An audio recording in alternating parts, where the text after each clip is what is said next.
Giants are found in the myths and legends of many different cultures. Their appearance rarely differs much from an ordinary human. For example, the Cyclops in the Odyssey, written by Homer, besides being a giant, was generally human-looking, except for that one big eye in the center of his forehead. The Bible mentions in passing a divine origin for ancient giants, and in Scandinavian legends, giants actually confront the gods. Quote, "At that time there were giants on the earth, since the sons of God began to enter the daughters of men, and began to give birth to them. They are strong, anciently glorious people." End quote. Why did people on different continents and in such disparate civilizations have such similar stories about giants? Is it possible that these are remnants of memories of certain ancient civilizations?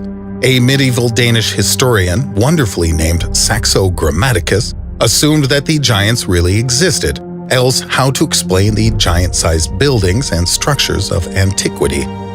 Many written sources of those years do speak of such things. For example, in the Old English poem Seafarer, a tale is told of enormous stone walls supposedly built by giants.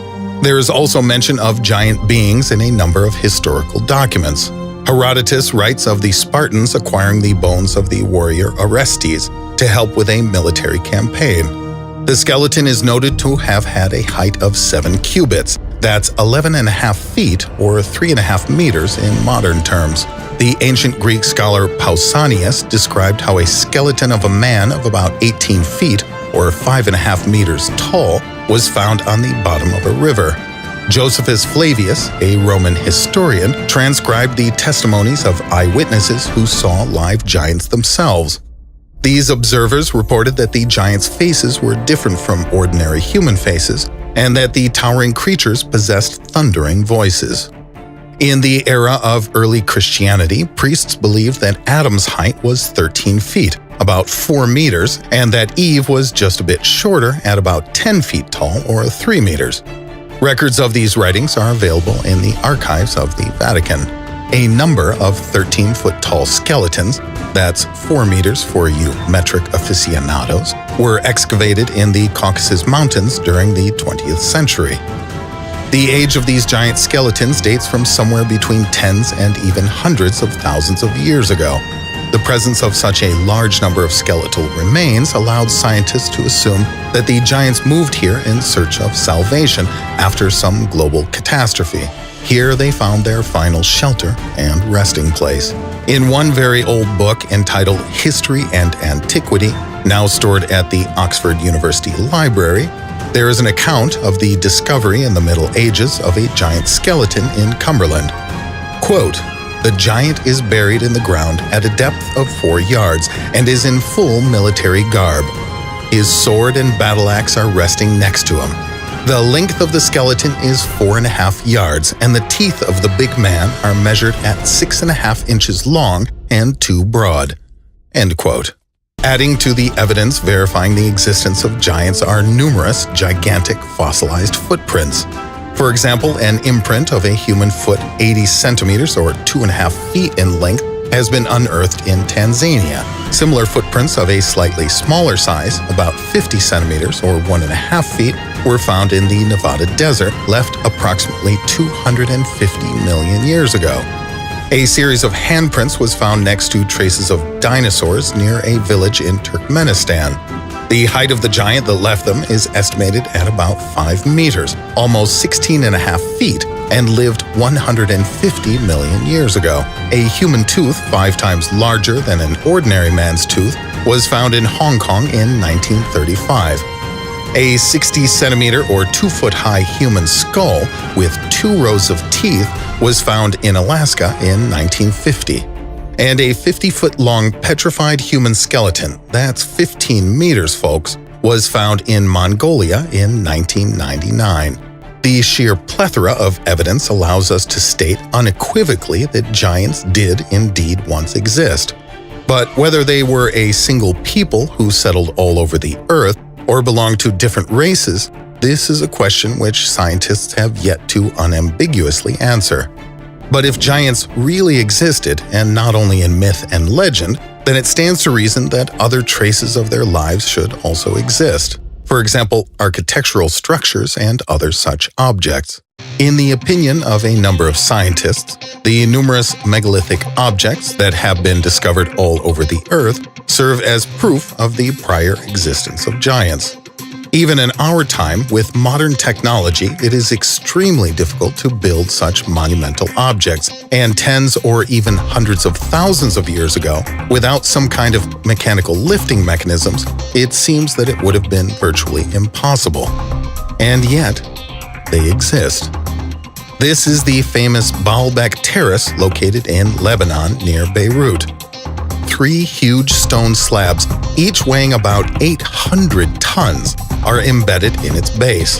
The plates are identical and fit together so seamlessly that one cannot even insert the blade of a knife between them. Researchers calculated that to install just one such stone block, 21 meters wide and 54 meters long, would require the simultaneous effort of at least 35,000 people.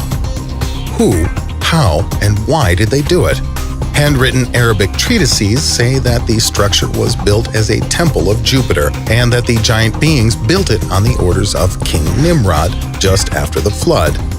The ancient city of Teotihuacan, the City of Gods, is located 31 miles from Mexico City and is an entire complex of huge stone blocks. According to the most common historical version of events, the city was built by giants to turn people into gods. Its layout resembles a model of the solar system. From the central temple, which embodies the sun, at appropriate distances are the planet temples, even including Pluto, which modern astronomers only discovered in 1930.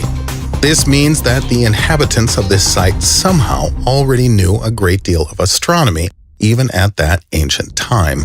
Regarding objects that giants might have built, scholars also include the Egyptian Sphinx, the English Stonehenge, the stone figures of Easter Island, and the Tibetan City of the Gods. Not only are these structures themselves amazing, but also their geometrical connection with each other. For example, a line drawn from the Tibetan City of Gods to the Egyptian Sphinx, if continued, leads directly to Easter Island, and another line from the City of Gods through the Mexican pyramids also goes to Easter Island. These two lines delineate 1/4 of the Earth's surface, and a line drawn from the City of the Gods to Stonehenge divides this quarter exactly in half. And what about modern people who are giants? One view is that the life and then disappearance of these giants is related to some cosmic cataclysm.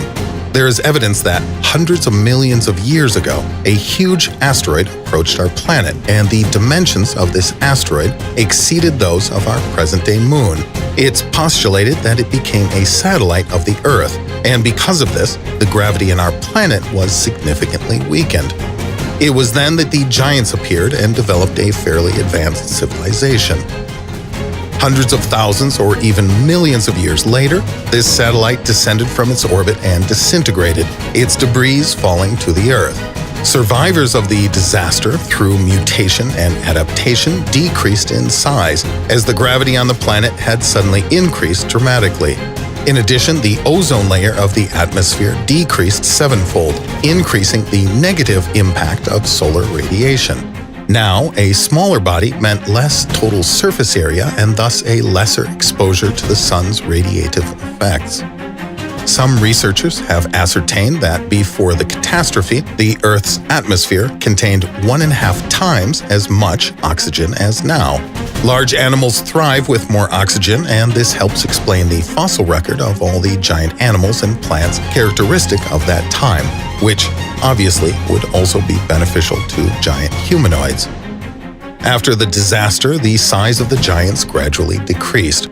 According to some well-known anthropologists, such as Christopher Bohm and Franz Weidenreich, before the explosion and fall of the satellite asteroid, the Asuras, inhabitants of the legendary continent of Lemuria, reached a height of 50 meters or 160 feet. As a result of the catastrophe, the continent divided, and the once united race of giants were now isolated from each other. The successors of the Asuras were 18 meters tall, that's about 60 feet, and their successors 6 meters or about 20 feet tall. As a result of these new environmental conditions in the world, the giants in many areas died out. But in some areas they managed to survive, at least until the 16th century.